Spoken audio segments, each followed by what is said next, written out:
Hello everyone, Shravan Manthri here.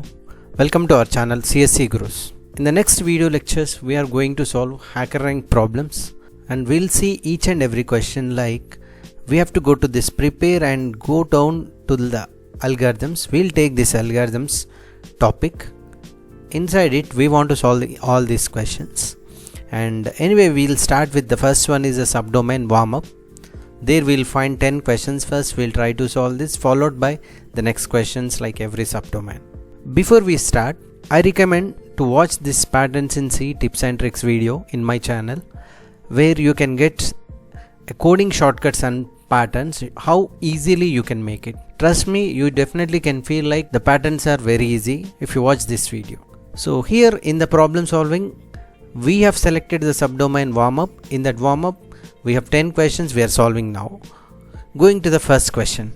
Solve me first. So go to the first question. I have given the link of this problem in the description.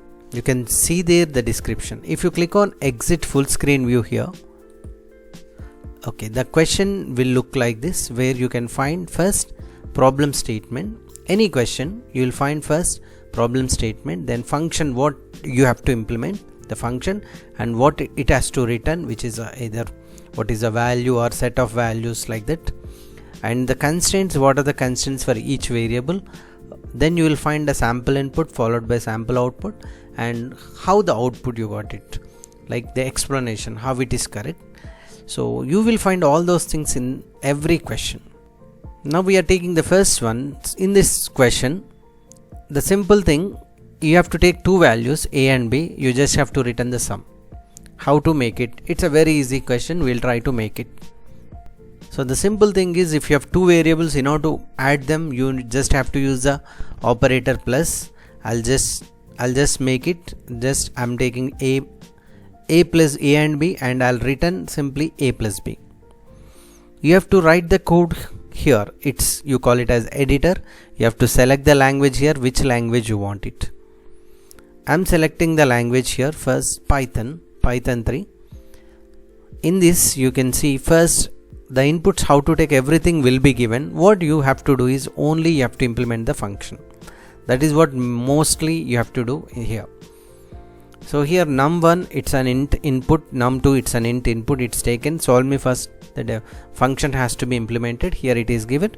You just have to write the code here, which you must write the body of the function, which we call it as.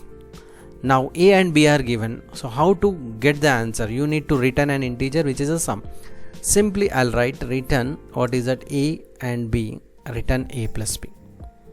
That's it. And then once the code you have written is completed, you go down and just run the code. Here you will see the test cases. If it is passed, you will find like this, yes, in the green color. Let us suppose if anything is failed, let us suppose I want to write here something a minus b, which is wrong anyway. If you write it, you can see here, you will find it is in the red color, which is a wrong answer. And sometimes you will find compiler errors also. So here the answer is a plus b. If it is all right, then only you will find here all in green color. And once it is done, then submit the code.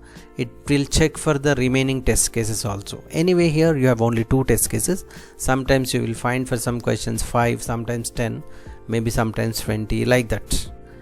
So all the test cases should be in green color, which means all the test cases should be passed. This is what simple you can make it. We will see the next question, simple array sum, in the next video lecture. Thank you.